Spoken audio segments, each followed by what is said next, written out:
If you're in Seattle, and you need to buy or sell a home, we'll be right there for you.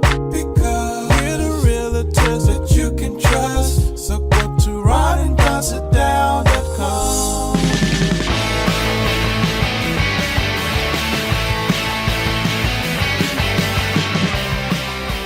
You're listening to The Ron and Don Show on the Ron and Don Radio Network.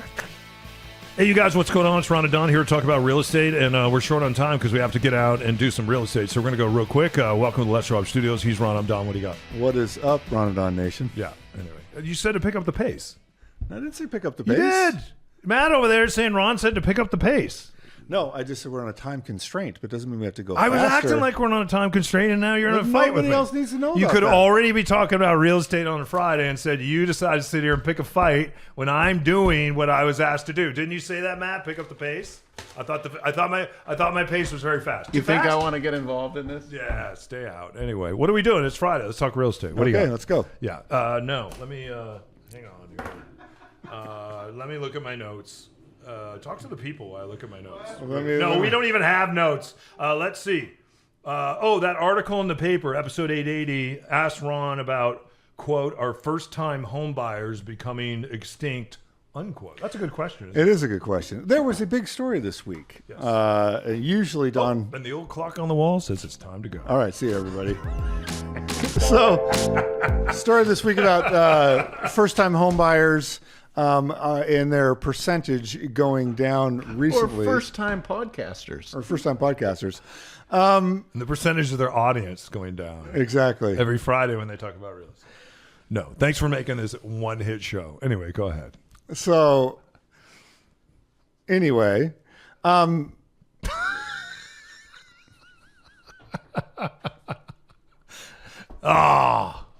Okay, take three. are we trying to rescue this take? Yeah. So, well, I'm going to keep doing this, and you guys are going to keep No, we're throwing me not. off the rails. I'm not because I'm in a hurry. Because I have real. And we're not laughing at you. We're laughing at me. So, do you think the first-time home buyers are going away, coming extinct? This article is saying basically that the share of first-time home buyers is diminishing, but I think it all depends. I think what's happening with younger people is I think they're inheriting real estate, and I see this a lot. So I think it's $19 trillion in real estate are controlled by boomers. Boomers control about 42% of the real estate in the United States, including commercial real estate. Their kids, and let's call them millennials, they control about 17%. And so typically what would happen is mom and dad would sell their place, and then you would take that chunk of money, you'd give it to your kid, and then they might go out and buy a piece of real estate with that. What I'm seeing right now is, especially with living trusts, and I see a number of my partners doing this, where the real estate that they own, it's not really being purchased by their kids. Their kids are going to hold a lot of real estate. They're going to hold all their real estate, but it's coming to them through a trust. And the reason why a lot of people are doing that, Ron, is because of the tax implications. You sell your piece of real estate. Think of all the taxation on top of that, right? That you have to pay when you sell that piece of real estate. And then you turn around and you give that real estate to your kids. Now you have a death tax penalty. And then they turn around and they're now going to convert that back to a piece of real estate. Seems kind of clumsy. And I think about this in terms of my own life with my own child. Is there anything that I want to leave him? If I do leave him something, which I probably will, he's not going to have to go out and buy a piece of real estate or buy a house.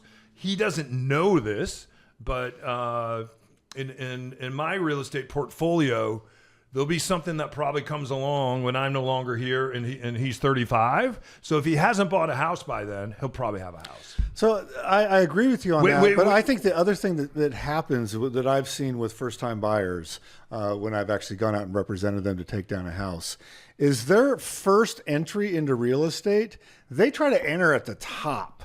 Give me an example. So I represented a couple first-time home buyers, and the things we were looking at were $1.7 million houses. Yeah. That's the starter home for them. And I think that a lot of kids that they grow up and they say, well, I want a house at least as nice as the house I grew up in. And so they start to look. Another client that I'm very fond of, he started out in a brand new build, close to $1 million house as his first house.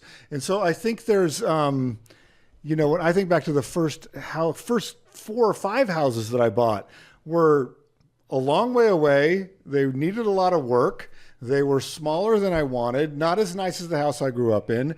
And I just knew that if I was going to build some equity, that I would have to buy something that I could afford. And the first probably 5 years that we were on, or maybe longer, that we were on Cairo, an afternoon drive, I was driving an hour each way to come into work. Because the house that I could afford at that time was a smaller fixer house. I lived in Auburn for a long time. I lived in Maple Valley. And so I even bought a house in Tacoma because I couldn't afford these type of houses. So I think there's a lot of first-time home buyers that if they reset their sights to say real estate is a lifetime vehicle. It's an investment vehicle that I can live in while I'm investing in it. And so I just need to get into something and not say, well, I got to start out with this $1 million house to be my first house. Don't you think the other part, though, and that's a really good point, don't you think the other part of that is the dopamine fix? Like, what are our kids addicted to? What are we all addicted to? This thing that's sitting right here, that's an extension of ourselves.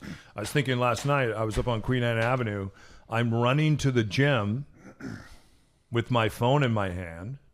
As soon as I get to the gym, I'm making sure I plug the phone in so I don't run out of battery. Now I'm in the gym and I don't have the phone. It's over on the wall and it's plugged in, but I'm listening to a podcast or playing music. And then from time to time, I'm going over and checking the phone because of the various businesses or someone that's checking into an Airbnb or whatever that is for me. So it provides a lot of freedom, but it also provides a lot of dopamine clicks. And going out, to your point, real estate is very, very slow. But I can go out, I can download the app Robinhood. I can download some other apps, which my son and I have done. He loves going out there already at 15 to see how his money's growing and to see how it's not growing. And so we're learning about the stock market, but there's a dopamine hit and all that I think we're all very used to, in some ways addicted to.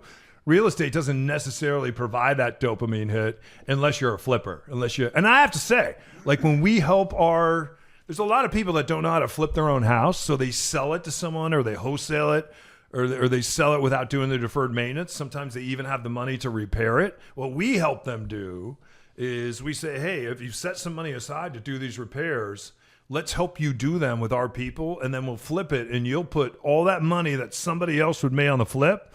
You're going to put that in your pocket. That's a unique differentiator in our business. I get a dopamine hit out of that when we flip someone's house for them and they put a huge check in their pocket. But that's because I'm flipping it on my other properties.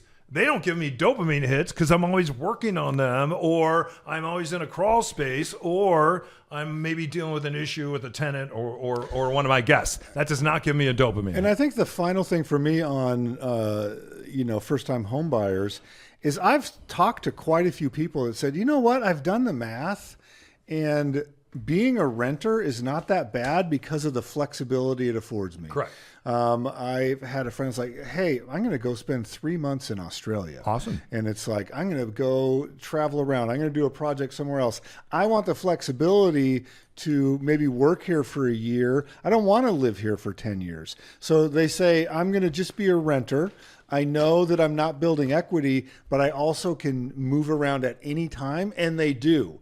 And they do. They'll say, hey, I worked in this tech job. I'm going to go work remotely for the next couple years. And they do that. And so I think that mentality has changed a little bit. You and I still believe unequivocally that it's the fastest way to build real wealth. But it is deferred gratifications. You have to go, this gratification is going to happen over decades or years at the minimum, and not minutes and moments and seconds. Here's the thing, though. Like we had a couple, and it's actually a good friend of ours that's our electrician. His daughter and her husband and their baby. I don't think the baby was part of the deal. But they ended up buying a house during COVID because they want to live closer to their parents. They were down in California. And then they came to us and said, hey, we don't want to work for 2 years. We want to travel. Our baby's only going to be, it's not really a baby anymore. She's going to start going to school at thus and such age. We like the flexibility. We could work with our computers, but we don't even want to do that. We just don't want to work for 2 years. And then we want to come back, buy a piece of real estate in West Seattle. I explained to them a strategy for hanging on to their house. They just didn't want to do it. They're like, yeah, we don't want to be thousands of miles away and then something goes sideways. For me, like my son and I are going to travel internationally this summer. So we're going to go to Ireland. When we're in Ireland, I already have someone lined up that is going to hand me a check that's going to pay for the trip to Ireland, right? So we're going to step out the door, get on the airplane, go to Ireland, and when we come back, that trip will have been paid for by using our house as a piece of leverage, because most people live like slobs. You can't do that. So what it forces you to do is to clean up your property. You're having guests. They're going to come stay. And it's a big lift to say, wow, how can I? But I have homes that can make $1,000, $1,200 a night. But to get your home in that kind of shape in order to do that, it's a big capital investment on your part. And I can see where people don't want to do that. Because even for us shifting and leaving and knowing that our trip is paid for, I don't have a check coming every 2 weeks, so I'm comfortable with doing that. But it's also because I've scaled, because I'm doing that in other areas of my life, like my retirement. People don't know you can self-direct your 401k as long as you've left that company. So money I've made in my 401k, I self-direct and I invested in different things. And one of those vehicles is investing that in real estate for my retirement in the future. But now I have to take care of that real estate or pay someone to do that. And I don't pay someone to do that. Like I do that. And then at some point, the exit is I'm either going to pay someone else to manage these properties, or I'm going to exit, put that money, and not an annuity, but I'm going to put that money, leverage it differently, so I don't have to work so much with it. But yeah, it's piece of real estate to mold and to shape it. I have one property I've been molding and shaping for 15 years, and it started out as a $485,000 property. Today it's a $4 million property. You know, when do I want to exit that property? I don't know right now, but it's good, especially in an economy. If you're over leveraged on Main Street, you want to make sure you have some money on Wall Street and vice versa, I think. But real estate's work. It's not passive. It's not passive. My final thing, though, is if you've been daydreaming about real estate and you are a first-time buyer, we can help you get that first home and teach you how to think about that first home. And I think that differentiates us from a lot of other real estate agents is we own all the different types of properties. I have a second vacation home. I've got investment property. You have short-term, long-term rentals. Both of us have primary residences. We've owned in other states. We've owned condos. We've owned single-family homes. We have experience in these things so we can help people that are first-time buyers. Or if you're that family that has some real estate holdings and you want to, pass that along to a relative, reach out to us. Let's meet and get this figured out. Yeah, and know what you want to do with that piece of real estate. 5 years ago, one of our very good friends, he's probably listening to this podcast right now, and I'll use his first name. His name's Todd. Todd introduced us to his daughter. We found a really cool property for her around Seattle. She went in with her dad and her mom, and they developed this property, and it's super cool. She's well into her 20s now. She has a great job. So the other day they said, well, we're going to sell that property. So we went over and inspected it. We're getting ready to sell it. And then we went and found the house that they want to buy. This house is a fixer-upper, right? But when she's done with that property, it's going to be worth more than the property she's currently living in. Then, was it the night before or the day of? We wrote the offer. Yeah, we wrote the offer. We wrote the offer. And then I think it's the night of, we got a phone call or a text message and said, you know what? I think we're going to stand down. I think we really like this first property that we developed. She's taking on a new job, and I think we're going to stay put in the place that we're in because we understand all the work that's coming up ahead for this fixer. We're going to buy a fixer, but the time is not now. and we feel some relief in making this decision. Don't be mad at us, and we don't get mad at anyone. No, it's a smart plan. Yeah, it's a smart plan. I think they made the very right decision for their family. So, hey guys, if you need us, just reach out. Go to ronanddonsitdown.com. In the meantime, keep your head up and your shoulders back, and thanks for allowing us to be your friends, your broadcasters, and your real estate partners. Till next time, you've been listening to the Ron and Don Show, only on the Ron and Don Radio Network. Well, that's it. Show's over. We'll see you next time on the Ron and Don Radio Network.